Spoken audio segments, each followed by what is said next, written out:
Hello,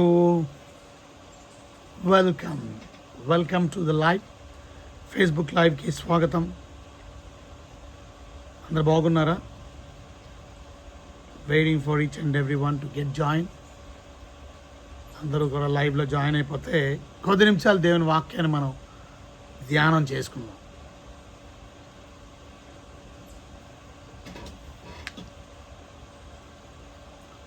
so waiting for every one.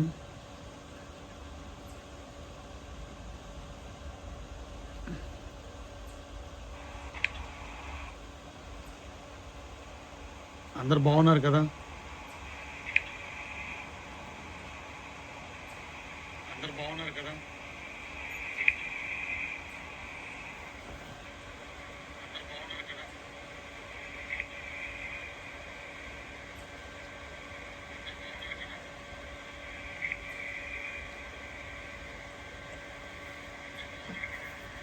Okay, so waiting for everyone to get joined. Waiting for everyone to get joined. Waiting for everyone to get joined. వెనకాల ఏమైనా మీకు sound disturbance వస్తే చెప్పండి కాస్త. వెనకాల ఏమైనా మీకు sound disturbance వస్తే చెప్పండి కాస్త. నాకు వెనకాల ఏదో సౌండ్ వస్తున్నట్టుంది. సో రైట్, చాలా సంతోషం. ప్రతిరోజు లైవ్ని వీక్షిస్తున్న మా ప్రియులైన మీకు ప్రత్యేకమైన వందనాలు తెలియపరుస్తున్నాను.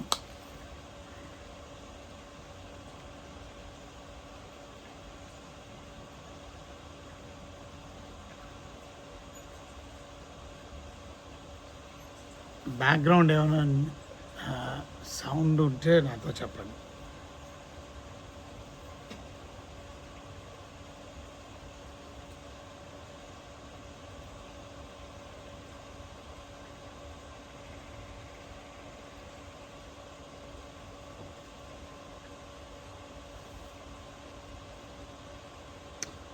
గుడ్.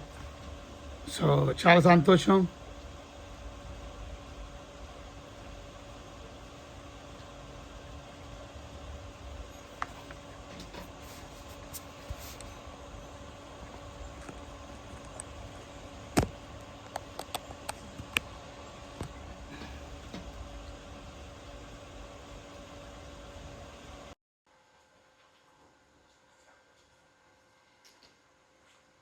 నాకు ఇంకా సౌండ్ వస్తుంది.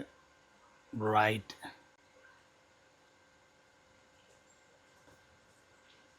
Very good. గుడ్. ఇప్పుడు ఇప్పుడు బ్యాక్గ్రౌండ్ సౌండ్ తగ్గింది. రైట్, మీకు కూడా బాగుంది అనుకుంటున్నాను.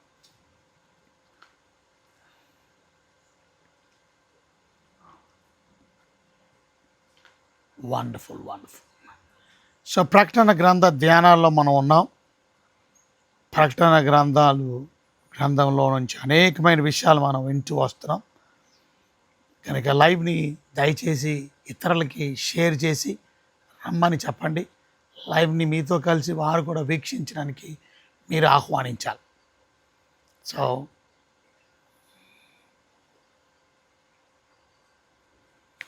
So that every one will listen. అందరూ కూడా వినడానికి అవకాశం ఉంటుంది.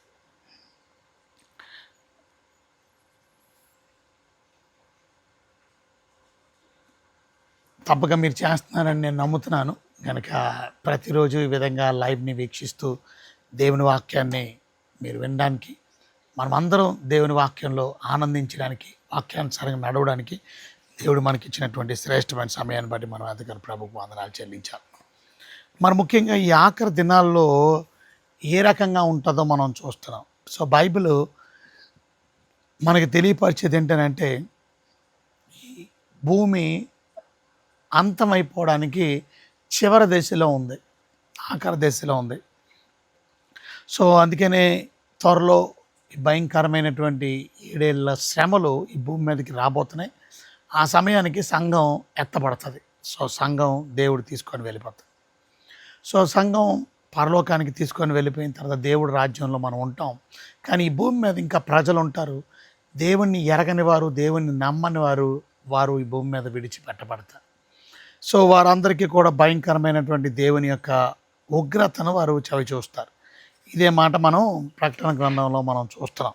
సో ప్రకటన గ్రంథంలో దేవుని వాక్యంలో నుంచి మనం గమనించినట్లయితే, ప్రకటన గ్రంథం మనం 6వ అధ్యాయంలో చాలా విషయాలు మనం 6వ అధ్యాయంలో మనం ధ్యానం చేస్తున్నాం. 6th చాప్టర్ ఆఫ్ రెవల్యూషన్లో మనం ఆ ఉగ్రత ఎలా ఉంటుందో అనే దాని గురించి 17వ వచనంలో మనం చూస్తే, 6వ అధ్యాయం 17వ వచనంలో, భూరాజులు, గనులు, సహస్రాధిపతులు, ధనికులు, బలిష్ఠులు, ప్రతి దాసుడు, ప్రతి స్వతంత్రుడు కొండ గుహల్లోనూ బండ సందుల్లోనూ దాగుకొని సింహాసనాసీనుడైన వాని యొక్క గొర్రెపిల్ల యొక్క ఉగ్రత మహాదినము వచ్చెను, దానిని తాళజాలగలిగిన వాడెవడు. ఎవరు ఉగ్రత అంట? దేవుని ఉగ్రత రాసింది కదా, మనం చూసాం. సింహాసనాసీనుడైన వాని యొక్క, సింహాసనం మీద కూర్చున్న ఆయన ఎవరు? తండ్రి అయిన దేవుడు, ఆయన యొక్క. అలాగే గొర్రెపిల్ల యొక్క, గొర్రెపిల్ల ఎవరు? ప్రభు అయిన యేసుక్రీస్తు. గొర్రెపిల్ల అయినటువంటి యేసుక్రీస్తు ప్రభు వారి యొక్క ఉగ్రత మహాదినము వచ్చాను. అది దేవుడు, తండ్రి అయిన దేవుని ఉగ్రత, కుమారుడైన దేవుడి ఉగ్రత భూమి మీదకి వచ్చింది అని జనాలందరూ చెప్పుకునే రోజు. ఎందుకంటే ఆ భయంకరమైనటువంటి ఉగ్రతలో ఎంతోమంది చచ్చిపోతారు. దగ్గర దగ్గర అప్పుడు భూమి మీద 800 కోట్ల మంది జనం ఉన్నారు. 7.5 బిలియన్ అన్నారు. సరే, 800 కోట్లు లేక 7.5 బిలియన్ కోట్లు, 700 కోట్లు, 750 కోట్ల మంది ఒకవేళ భూమి మీద ఉంటే, మీరు గమనించండి. 6వ అధ్యాయంలో 7వ వచనంలో, 4వ ముద్రను విప్పినప్పుడు రమ్ము అని 4వ జీవి చేపట్టే వింటిని. అప్పుడు నేను చూడగా ఇదిగో పాండ్ర వర్ణము గల ఒక గుర్రము కనబడను, దాని మీద కూర్చుని వాని పేరు మృత్యు. చూసారా? పాతాళ లోకము వానిని వెంబడించాను. ఖడ్గము వలనను, కరువు వలనను, మరణము వలనను, భూలోకము నుండి లేక భూమిలో నుండి క్రూర మృగము వలనను భూనివాసులను చంపుటకు భూమి యొక్క 4వ భాగం పైన అధికారం ఇవ్వబడిను. భూమి యొక్క 4వ భాగం అంటే 1/4%, అంటే 25% ఆఫ్ ద ఎర్త్, 1/4%, పావువంతు. భూమిలో 800 కోట్ల మంది ఉంటే 200 కోట్ల మంది అంటే మీరు గమనించండి, అది చిన్న సంఖ్య. ఎంత పెద్ద సంఖ్య మీరు అర్థం చేసుకోండి. ఎంత పెద్ద సంఖ్యలో మనుషులు చచ్చిపోతారో మీరు అర్థం చేసుకోండి. ఎంతో కాలం లేదు, యేసు ప్రభు రాకడ జరగగానే ఈ భూమి మీద జరిగే భయంకరమైనటువంటి పరిస్థితులు మనం చూస్తాం. ఈ భయంకరమైనటువంటి పరిస్థితులు భూమి మీద మనం చూసారా? రాబోయే ఆ 7 ఏళ్ల మహాశ్రమలు, ఒకవేళ 2025 ప్రభు రాకడైతే 2025 నుంచి 2032 వరకు కూడా ఆ 7 ఏళ్ల మహాశ్రమలు తర్వాత దేవుని 2వ రాకడ భూమి మీదకి, ఆయనతో పాటు వెళ్ళిన మనం కూడా భూమి మీదకి వస్తాం. అయితే నా ప్రశ్న ఏంటంటే, ఈరోజు ఈ మాటలు ఎంతమంది నమ్ముతున్నారు? దేవుని మాటలు మీలో ఎంతమంది నమ్ముతున్నారు? ఎంతమంది దేవుని మాటలు ఎగతాళిగా ఉన్నాయి? దేవుని మాటలు ఎలా కోలంగా ఉన్నాయి? దేవుని మాటలు నమ్మేవాళ్ళు మీలో ఎంతమంది? దేవుని వాక్యాన్ని నమ్మేవాళ్ళు ఎంతమంది? అది ఎందుకని నమ్మలేకపోతున్నాం? ఎందుకని ఎగతాళిగా ఉంది? Why people are laughing? కొంతమంది వాక్యం అంటే ఎగతాళి, దేవుని మాటలు అంటే భయం లేదు, ఈ ఆఖరి దినాలు వస్తున్నాయనంటే శ్రద్ధ లేదు. ఎందుకంటారు? చూడండి ఒకసారి పరిశుద్ధమైన బైబిల్ గ్రంథంలో పేతురు రాసినటువంటి 2వ పత్రికలో, పేతురు గారు రాసినటువంటి 2వ పత్రిక చూడండి, 3వ అధ్యాయం. పేతురు గారు రాసిన 2వ పత్రిక 3వ అధ్యాయంలో 3వ వచనం మనం చూసినట్లయితే, అంత్య దినముల్లో, అంత్య దినాల్లో అపహాసికులు అపహసించుచూ వచ్చి, చూసారా ఎంతమంది నవ్వుతున్నారు? ఎంతమంది ఎగతాళిగా ఉన్నాయి? దేవుడి మాటలంటే, దేవుని వాక్యం అంటే శ్రద్ధ లేకుండా, భయం లేకుండా ఎంతమంది ఎగతాళిగా ఉన్నారు, ఏలాకోలంగా ఉన్నారు, పరిహాసం ఆడుతున్నారు, జస్ట్ లాఫింగ్. ఎండ్ డేస్ అంటే people are not fearful for God. దేవుడి కొరకు నిజమైన భయభక్తులు కలిగినటువంటి వారు కొద్దిమందే ఉన్నారు. ప్రభు రాకడ వచ్చేస్తుందని తెలిసినప్పటికీ కూడా. అది నోవా దినాల్లో కూడా ప్రజలు అలాగే ఉన్నారు కదా, తినడం, త్రాగడం, పెళ్ళాడడం, పెళ్లి చేసుకోవడం, ఇష్టానుసారంగా వారు జీవిస్తున్నారు. ఈ దినాల్లో కూడా ప్రభు వచ్చేస్తున్నాడు, సిద్ధపడండి అని అంటే చూడండి ఎంత భయంకరమని అంటే, అంచె దినములలో అపహాసికులు అపహసించుచు వచ్చి తమ స్వకీయ దురాశల చొప్పున నడుచుకొనుచు. ఎలా నడుస్తారంట? తన స్వకీయ దురాశల చొప్పున నడుచుకొనుచు ఆయన రాకడిని గురించి వాగ్దానం ఏమాయను? ఏంటి ఇంకా రావట్లేదు మీ ప్రభు? వస్తాడా? ఇంకెప్పుడు వస్తాడు? చిన్నప్పటి నుంచి వింటున్నాం కదా.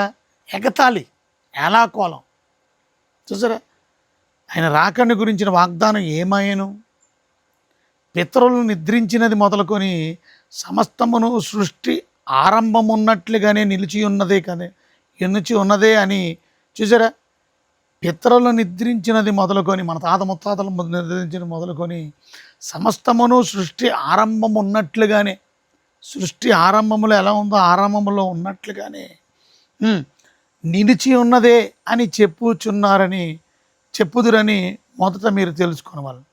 ఏలైనగా పూర్వం నుండి ఆకాశం ఉండినని, నీళ్లలో నుండి నీళ్ల వలనను సమకూర్చబడిన భూమియు దేవుని వాక్యం వలన కలిగినని వారు బుద్ధిపూర్వకంగా మరుతురు. ఆ నీళ్ల వలన అప్పుడున్న లోకమును నీటి వరదను మునిగి నశించాను. అయితే ఇప్పటిన్న ఆకాశమును భూమి భక్తిహీనుల తీర్పును నాశనమును జరుగు దినము వరకు అగ్ని కొరకు నిలువ చేయబడినది. అదే వాక్యం వలన భద్రము చేయబడింది. చూసారా? దేవుని వాక్యాన్ని తెలిసి కూడా విల్లింగ్లీ మరిచిపోతారన్నమాట. అది అర్థం. సో ఈ లాస్ట్ డేస్లో, ఆఖరి దినాల్లో స్కాఫర్స్ అంటారు, అపహాసికులు, ఎగతాళి ఆడేవారు. అందుకని దేవుని వాక్యం చెప్తుంది, అపహాసికులు కూర్చుంటే చోట కూర్చోకండి, ఎగతాళి ఆడే వాళ్ళ దగ్గర కూర్చోకండి. వారు సొంత స్వకీయ దురాశలు చెప్పిన, వారికి చాలా కోరికలు, వారు చాలా ఆలోచనలు, వారు లోక సంబంధులు. వారు ఏది ప్రభు రాకడ ఎగతాళి చేయడం, ఏలకోలం ఆట. అది దేవుని వాక్యాన్ని ఎగతాళి ఆడేవాళ్ళు మనం ఏం చేయలేం. ఈ దినాల్లో కూడా, ఆఖరి దినాల్లో ప్రభు రాకడ గురించిన వర్తమానాలు మనం వింటున్నాయి. భయంకరమైనటువంటి 7 ఏళ్ల శ్రమల గురించిన వర్తమానాలు వింటుంటే చాలామందికి ఎగతాళిగా ఉంది, ఏలాకోలంగా ఉంది. దేవుని మాటలంటే సీరియస్నెస్ లేదు, శ్రద్ధ లేదు. బైబిల్ గ్రంథంలో నుంచి చూడండి ఒకసారి, ప్రసంగి గ్రంథం 3వ అధ్యాయం. మీరు నాతో కూడా బైబిల్ తీస్తున్నారా? ప్రసంగి గ్రంథం 3వ అధ్యాయం 11వ వచనం చూడండి. రాసింది, దేని కాలమందు అది చక్కగా నుండినట్లు సమస్తమును ఆయన నియమించి ఉన్నాడు. ఆయన శాశ్వత కాల జ్ఞానమును నరుల హృదయమందుంచి చూసారా ఉన్నాడు కానీ, నరుల హృదయమందుంచి ఉన్నాడు కానీ దేవుడు చేయు క్రియలను పరిశీలనగా తెలుసుకొనుటకు అది చాలదు. దేవుని వాక్యం ఏం చెప్తుంది అని అంటే, దేని కాలమందు అది చక్కగా నుండున్నట్లు సమస్తమును ఆయన నియమించి ఉన్నాడు. ఆయన శాశ్వత కాల జ్ఞానమును నరుల హృదయమందు ఉంచి ఉన్నాడు కానీ దేవుడు చేయు క్రియలు పరిశీలనగా తెలుసుకొనడానికి అది సరిపోదు. కనుక లాస్ట్ డేస్లో ఉన్నాం మనం. పీపుల్, మీరు నవ్వేవాళ్ళుగా ఉన్నారా? లేక దేవుని వాక్యాన్ని విని దాన్ని గ్రహించి ఆ వాక్యానుసారంగా మీ జీవితాన్ని కట్టుకుంటూ, మీ కుటుంబాన్ని కట్టుకుంటూ, సువార్తను ప్రకటిస్తూ అనేక మందిని రక్షణలో నడిపించే వారుగా ఉండాలనుకుంటున్నారు? మిమ్మల్ని మీరే పరీక్ష చేసుకోండి.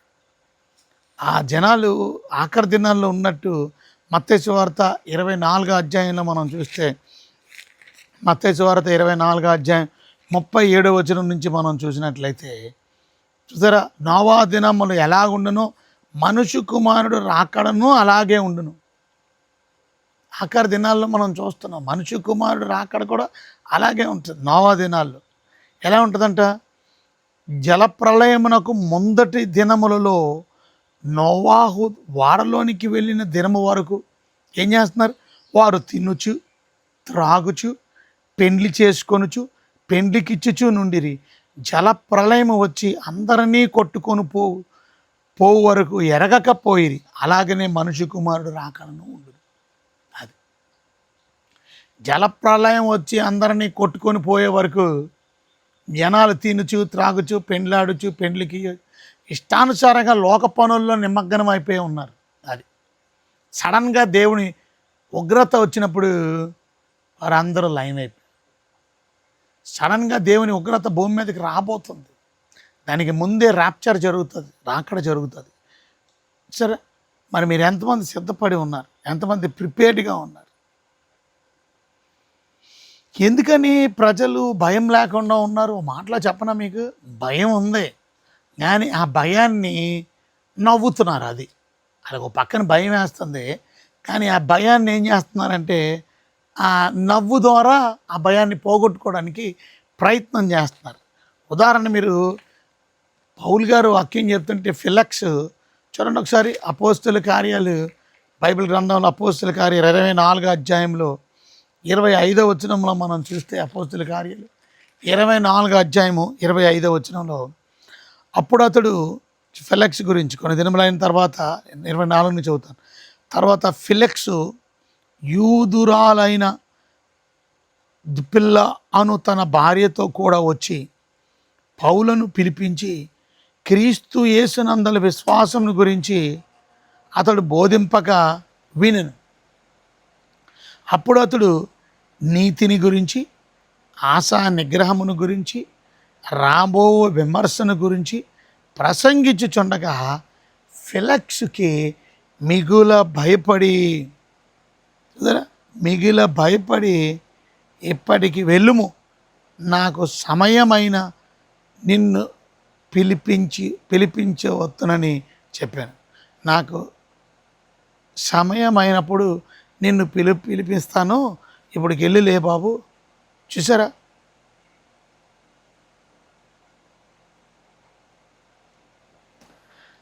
ఈరోజు మనం నేర్చుకోవాల్సిన ప్రాముఖ్యమైన విషయం, ఓ పక్కన భయం ఉంది ఫిలక్స్కి, కానీ తప్పించుకోవడానికి చూసారా కొంతమంది ఇవాళ అన్కంఫర్టబుల్గా ఉన్నారు దేవుని మాటలు వింటూ. కొంతమంది అందుకనే దేవుని మాటలు భయం వేస్తున్నాయి. ఈ రాకడ సమయాల గురించి వింటూ భయం వేస్తుంది. ప్రభు వచ్చేస్తే అమ్మో ఇంత భయంకరంగా ఉంటుందా, కానీ దాన్ని మెల్లిగా ఆ భయాన్ని నవ్వుతునో చక్కగా ఓహో అనుకుంటూ మెల్లిగా కాలక్షేపం చేసేస్తారు. మంచిది, మీ ఇష్టం. ఇంకోటి ఏంటంటే ప్రజలు దేవుని వాక్యం పట్ల గౌరవం లేకపోవడం, ముఖ్యంగా విశ్వాసులు అని చెప్పుకుంటున్నటువంటి సోకాల్డ్ నామకార్థ క్రైస్తవులు, వీళ్ళు లోక సంబంధమైనటువంటి పనుల్లో నిమగ్నం అయిపోయి దేవుని వాక్యం పట్ల సరైన భయం లేకపోవడం, భక్తి లేకపోవడం. అది ఇవాళ మన దేవుని మాటల పట్ల భయం ఉండాలి. అది దేవుని వాక్యం పట్ల భయం ఉండాలి. ఆ భయం లేనప్పుడు అది చూడండి, అక్కడ రాసింది ప్రకటన, ఎవరు, పేతురు రాసిన మొదటి పత్రిక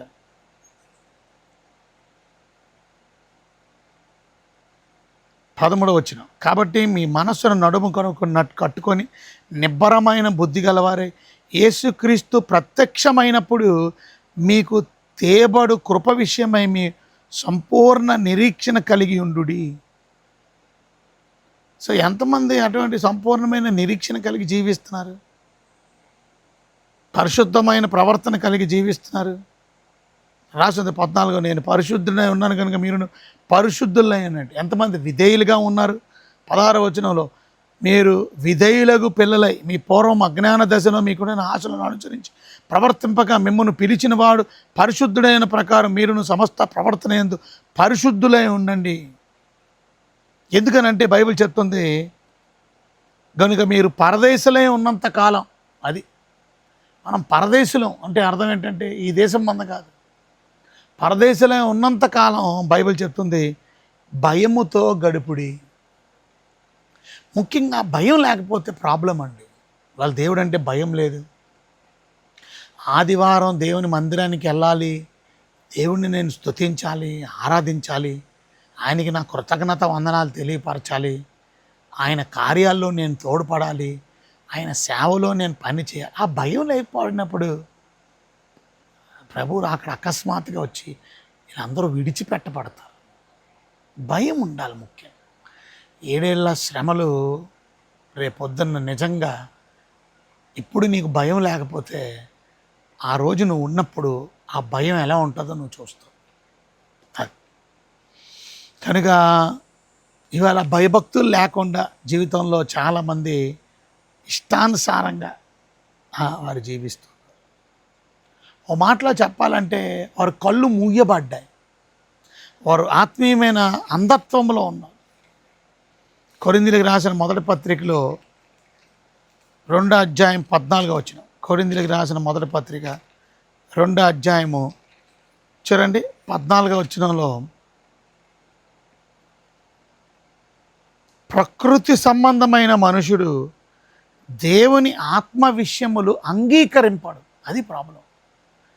ఎందుకు ఈ మాటలు, ఈ ప్రకటన గ్రంథ ధ్యానాలు మనం చేస్తుంటే చాలామందికి భయభక్తులు లేకుండా దేవుడు అంటే భయం లేకుండా ఇష్టానుసారంగా ఎగతాళిగా దేవుని వాక్యం పట్ల ఆసక్తి లేక మీలో చాలామంది వాక్యాలు రాసుకుంటున్నారు, రిఫరెన్స్లు రాసుకుంటున్నారు, నాతో పాటు బైబిల్ తీస్తున్నారు, నాతో పాటు బైబిల్ని మీరు కూడా చదువుతున్నారు, వాక్యాన్ని వింటున్నారు, ఇతరులకు పంచుతున్నారు. చాలా వందనాలు. ఆ భయభక్తులు ఉండడం బట్టి దేవుడు మిమ్మల్ని తప్పక దీవిస్తాడు. కానీ ప్రకృతి సంబంధమైన మనుషులు అంటే ఈ లోక సంబంధమైన వరల్డ్లీ మ్యాన్ దేవుని ఆత్మ విషయంలో అంగీకరింపడు. అది ప్రాబ్లం. ఇవాళ మనం దేవుని ఆత్మ సంబంధమైన విషయాలు అంగీకరించలేనప్పుడు అవి ఎగతాళిగానే ఉంటాయి, అవి ఆలాకోలంగానే ఉంటాయి, అవి అతనికి వెర్రితనముగా ఉన్నవి. చూసారా, అవి ఆత్మానుభవం చేతనే వివేచింపదగును కనుక అతడు వాటిని గ్రహింపజాలడు. ప్రాబ్లం అది. అతడు వాటిని ఏం చేయలేకపోతున్నాడు, గ్రహింపజాలడు. ప్రాబ్లం అది. ఆత్మ సంబంధమైన వాడు అన్నిటినీ వివేచించును. ఆత్మ సంబంధ స్పిరిచువల్ మ్యాన్ అన్నిటినీ వివేచించును, కానీ అతడు ఆ పని చేతనైనను వివేచింపబడును.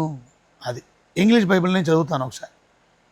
2వ అధ్యాయంలో చూడండి 14వ వచనం ఏమనుంది, but people who aren't spiritual. Problem అది. పీపుల్ స్పిరిచువల్గా లేకపోవడం, ఆత్మీయంగా లేకపోవడం, can't receive these truths from God spirit.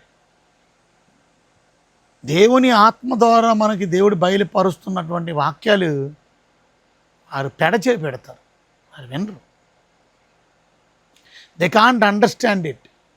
For only those who are spiritual can understand what the spirit means. ఎవరు అర్థం చేసుకుంటారు?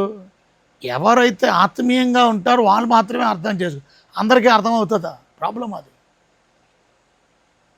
For who can know the Lord's thoughts, who knows enough to teach. అడుగుతున్నాడు ప్రశ్న, who can know Lord's thoughts? ఎవరు దేవుని ఆలోచనలు ఆలోచించగలరు? Who knows enough to teach? ఎవరు ఆయనకి చెప్పగలరు? But we understand these things for we have the mind of Christ. అది మనకైతే క్రీస్తు మనస్సు కలిగిన వారము. ఆ క్రీస్తు మనస్సు కలిగినటువంటి వారికి ఈ 7 ఏళ్ల శ్రమల గురించి, రాబోయే విషయాల గురించి దేవుని వాక్యం ఎస్కటాలజీ అర్థమవుతుంది. దేవుని మాటలు అర్థం చేసుకోవడానికి ప్రయత్నం చేస్తారు. వారు దేవుని యందు భయభక్తులు కలిగి జీవిస్తారు. వారు శ్రద్ధాభక్తితో దేవుని యందు శ్రద్ధతో, అది దేవుని యందు రివరెన్స్, వాక్యం పట్ల భయము కలిగి, అది వారు ఆత్మీయంగా జీవించడం బట్టి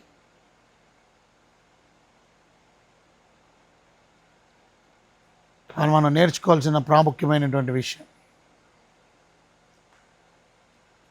ఎందుకు నోవా దినాల్లో ప్రజలు నవ్వారు? ఇప్పుడు అలాగే నవ్వుతున్నారు. ఎందుకంటే దేవుని మాటలు ఎగతాళిగా ఉన్నాయి, దేవుని మాటలు ఏలాకోలంగా ఉన్నాయి. కనుక మీరు నేను ఎలా బ్రతకాలి ఈ ఆఖరి దినాలు, ఈ భయంకరమైనటువంటి దుర్దినాలు రాకముందు, ఈ భయంకరమైనటువంటి 7 ఏళ్ల శ్రమలు, ఎన్నో విషయాలు మనం వింటున్నాం, ఎన్నో విషయాలు నేర్చుకోండి, రాసుకోండి, ఆ వాక్యానుసారంగా నడవండి. భయంకరమైనటువంటి 7 ఏళ్ల శ్రమలు ఇక స్టార్ట్ అనే దాని గురించి 6వ అధ్యాయం మొదలు. ఏ రకంగా ఉండబోతుంది, ఏ రకంగా ప్రపంచం మారిపోబోతుంది, ఏ రకంగా ప్రపంచం అంతా చచ్చిపోబోతుంది, ప్రపంచంలో మనుషులందరూ దగ్గర 200 కోట్ల మంది అంటే మామూలు విషయం కాదు. యుద్ధాల ద్వారా కానీ, కరువుల ద్వారా కానీ, భూకంపాల ద్వారా కానీ, ఆ భయంకరమైన దుర్దినాల్లో ఉండాలనుకుంటున్నావా? నిన్న ఆదివారం మేము చెప్పుకున్న వాక్యం, వాని క్రియలు చెప్పుకున్న దేవుడు సిద్ధపరిచిన జీతం మన కొరకు సిద్ధంగా ఉంది. కనుక నువ్వేం పని చేస్తున్నావు, ఏ పనిలో నువ్వు సహకరిస్తున్నావు, ఏ పనిలో నువ్వు తోడ్పడుతున్నావు, నీకు బహుమానం ఉంది, నీకు ప్రతిఫలం ఉంది. అది వాని క్రియలు చెప్పున. సో ఒకరోజు మనం దేవుని యొక్క న్యాయపీఠం దగ్గర నిలబడాలి. ఆ రోజు మనం లెక్క చెప్పాలి దేవుడికి. ప్రతి చచ్చిపోయినట్టు కూడా తిరిగి లెగిస్తాయి. ప్రకటన గ్రంథం 20వ అధ్యాయం 12వ వచనంలో కూడా మనం చూస్తాం. ఒకరోజు మనం అందరం లెక్క చెప్పడానికి ప్రతివాడు యేసుని నమ్మలేనోడు కూడా తిరిగి లేగాలి. పునరుద్ధానం అనేది అందరికీ ఉంది. చూసారు, అక్కడ రాసింది, గొప్పవారేమి కొద్దివారేమి మృతులైన వారు అందరూ ఒకరోజు అందరూ ఎగతాళి ఆడేవాళ్ళు, ఏలాకోలం ఆడేవాళ్ళు, దేవుని మాట అంటే గౌరవం లేనివాళ్ళు, 7 ఏళ్ళలో చచ్చిపోయిన వాళ్ళు, ఈ 200 కోట్ల మంది అందరూ తిరిగి లెగిస్తారు అని రాసింది కదా. మరియు గొప్పవారేమి కొద్దివారేమి ఎవడైనా సరే, మృతులైన వారందరూ కూడా, చచ్చిపోయిన వాళ్ళందరూ ఆ సింహాసనం ఎదుట నిలవబడి ఉండుట చూచి తిని. అది దేవుని సింహాసనం, ధవల సింహాసనం దగ్గర నిలబడాలి. అప్పుడు గ్రంథములు విప్పబడెను, మరియు జీవగ్రంథము వేరే గ్రంథం విప్పబడెను. ఆ గ్రంథముల యందు వేరే గ్రంథములు విప్పబడెను. ఆ గ్రంథముల యందు రాయబడిన వాటి బట్టి తమ క్రియలు చెప్పున మృతులు తీర్పు నొందిరి. అది దేవుడు తీర్పు రేపొద్దున ఉంది. ఎందుకు అలాగ ఎగతాలు ఆడావు, ఎందుకు దేవుని మాటలు పరిహాసం ఆడావు, ఎందుకు దేవుని మాటలు శ్రద్ధగా వినలేదు, ఎందుకు దేవుని మందిరాన్ని నిర్లక్ష్యం చేసు, ఎందుకు ప్రార్థనా కూడికని నిర్లక్ష్యం చేసు, ఎందుకు దేవుని సేవ చేయడం నిర్లక్ష్యం చేసు, ఎందుకు దేవుని గురించి సువార్త ప్రకటించు. నువ్వు నిజంగా మారలేదు మాట దాని అర్థం. మారానని ఎందుకు షో పుట్టప్ చేశావు? ఇస్కరియోతు యోధాలు అంటారు, దేవుడితోనే ఉంటారు, మందిరానికి వస్తారు, వాక్యం వింటారు, అండ్ హృదయం నిజంగా ఇవ్వాల, మారు మనసు నిజంగా పొందాల, పాప క్షమాపణ పొందాల. అది ప్రాబ్లం.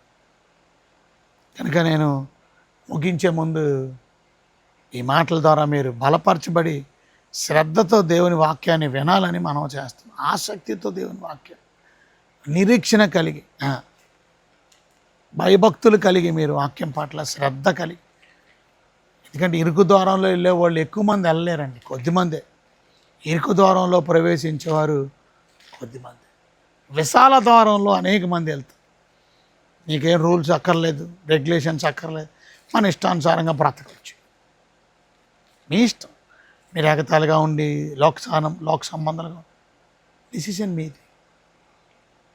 తీతుకు రాసిన పత్రిక 2వ అధ్యాయం 13వ వచనంలో, అనగా మహాదేవుడును మన రక్షకుడును యేసుక్రీస్తు మహిమ యొక్క ప్రత్యక్షత కొరకు ఎదురు చూచుచు, మనమైతే ప్రభు రాకడ కొరకు ఎదురు చూచుచు ఈ లోకములో స్వస్థ బుద్ధితోనూ నీతితోనూ భక్తితోనూ బ్రతకుచుండడం వల్లని మనకి బోధించుచున్నది. అది మీరు బ్రతకవలసిన విధానం. అది ఇవాళ మీరు నేను కూడా ఆ ప్రభు అయిన యేసుక్రీస్తు యొక్క రాకడ కొరకు మనం ఎదురు చూస్తూ, ఎంతమంది ఎదురు చూస్తున్నారండి? ఆయన రాకడ కొరకు ఎదురు చూస్తున్నంట మనం ఎలా బ్రతకాలంట? బైబిల్ చెప్తుంది ఎలా బ్రతకాల. శుభప్రదమైన మహాదేవుడును మన రక్షకుడు యేసుక్రీస్తు మహిమ యొక్క ప్రత్యక్షత ఎదురు చూస్తూ ఎలా బ్రతకాల? స్వస్థ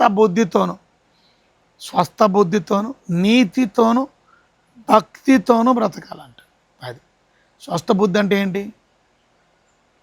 స్వస్థ బుద్ధి అంటే ఇవాళ మనం నేర్చుకోవాల్సింది, దేవుని బిడ్డలమైనటువంటి మనం ఎలా బ్రతికితే దేవుడు సంతోషిస్తాడు ఆఖరి దినాలు. ఇంగ్లీష్ బైబిల్ చదువుతాను ఒకసారి. While we look forward with hope to that wonderful day when the glory of our great God and Savior Jesus Christ. కొంతమంది దేవుడు ఎక్కడ, యేసు ప్రభు ఎక్కడ ఉంది? Great God and saviour Jesus Christ will be revealed. He gave his life to free us from every kind of sin, to cleanse us and to make us his very own people, totally committed to doing good deeds. పైన రాశాడు 12వ వచనం. And we are instructed to turn from godless living and sinful pleasures. We should live in this evil world with wisdom, righteousness and devotion to God. Wisdom, స్వస్థ బుద్ధితోను అంటే జ్ఞానంతో బ్రతకమని, ఆశా నిగ్రహంతో బ్రతకమని, నీతితో అనంటే రైచియస్నెస్తో, భక్తితో అనంటే ఎంతో డివోషన్, దేవుడి పట్ల నువ్వు భారమైన మంచి దేవుడి పట్ల ధ్యానంతో, దేవుడి పట్ల భయముతో, దేవుడి పట్ల భక్తితో ఈ ఆఖరి దినాల్లో నువ్వు నేను బ్రతకాలి. అటు కృప దేవుడు మన అందరికీ అనుగ్రహించి ఆ విధంగా ప్రభు రాకడ కొరకు మనం సిద్ధపాటు కలిగి ప్రభు రాకడ కొరకు మనం మన జీవితాన్ని సిద్ధపరచుకుందాం. తలలోంచండి, కళ్ళు మూసుకోండి, ప్రార్థన చేసుకుందాం. ప్రభు మీకైనా వందనాలు. పెత్తబడిన వాక్యం మా అందరి హృదయాలు ఫలింపజేసి మీ రాజ్యం కొరకు, మీ రాకడ కొరకు మమ్మల్ని సిద్ధపరచండి.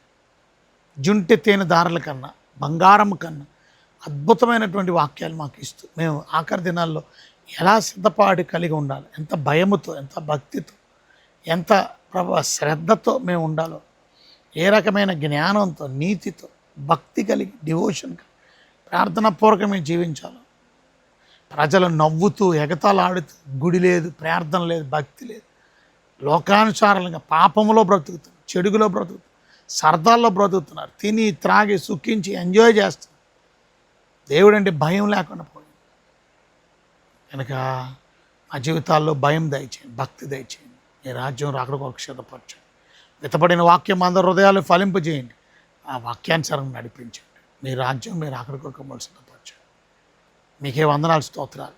మీ వాక్యాన్ని ప్రేమించి మీ వాక్యం పట్ల ఆసక్తితో ప్రతిరోజు లైవ్ని వీక్షిస్తున్న మీ ప్రియ బిడ్డల్ని గొప్పగా దీవించి ఆశీర్వదించమని బిడ్డల్ని మీ చేతులకు సమర్పించుకోండి. యేసయ్య ఘనమైన నామంలో మీకు కలిగినంత బ్రతిమలాడి స్తుతించి ప్రార్థించి అడిగి వినయంతో వేడుకుంటున్నాను మా తండ్రి. ఆమేన్. సో గాడ్ బ్లెస్ యూ అండి. మీరు వాక్యం పట్ల ఇలాగే ప్రేమ కలిగి దేవుని ప్రేమిస్తూ ఇతరుల్ని కూడా మీరు లైవ్కి ఆహ్వానిస్తూ తప్పక దేవుణ్ణి ఘనపరచండి, దేవుని గౌరవించండి. దేవుడు తప్పక మిమ్మల్ని, మీ కుటుంబాలని తప్పక దేవుడు దీవిస్తాడు. థ్యాంక్ యూ, వందనాలు. God bless you. గ్రేస్ అమ్మా, grace, praise the Lord, God bless you.